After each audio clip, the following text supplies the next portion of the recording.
ELE, we always focus on data and standard-driven instruction, but we also believe you can accomplish all of that while also making learning magical. So today we're having our time travel literacy event, and we're so excited. Every year at the end of the year, we look at our WVGSA data so we know what our school-wide focuses are. And this year, our school-wide focus was for ELA literary text focus. So every year we plan a big family engagement event.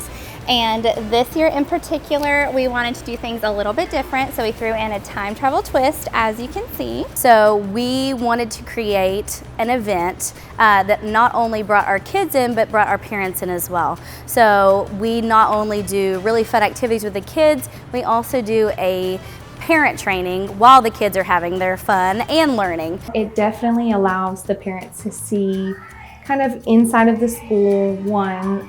Two, I think it allows them to see who's teaching their kids, see how they're getting taught. And I think it brings the connection of the teacher and the parent together, and it allows you to put that name to a face and what you can do, and they can kind of cater those items if they need to while you're here.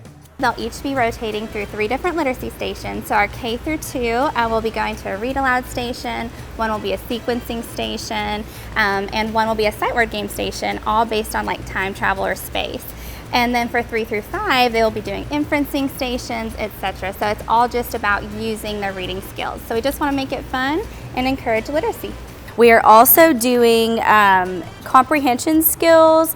We're telling them we're giving them tips and tricks on how to practice literacy intervention at home. If a student isn't reading on level by 3rd grade, then that really impacts their success in school all the way through. You know, it really matters just to read at home. You don't have to, it doesn't take any supplies other than a book and, you know, a parent's lap to sit in and read. And I personally was not a huge fan of reading. And I wanted to make a huge difference with my kids and their ability to read, and having events like this kind of create that joy and wonder and allows the students to appreciate reading and what it does for you. Well, for one thing, we just always want our parents to know that we truly care about these kids and we want their success, and we're here rooting for them. So just having all of our staff present for these events and having as many families as possible come to the events, it just truly makes a bigger impact.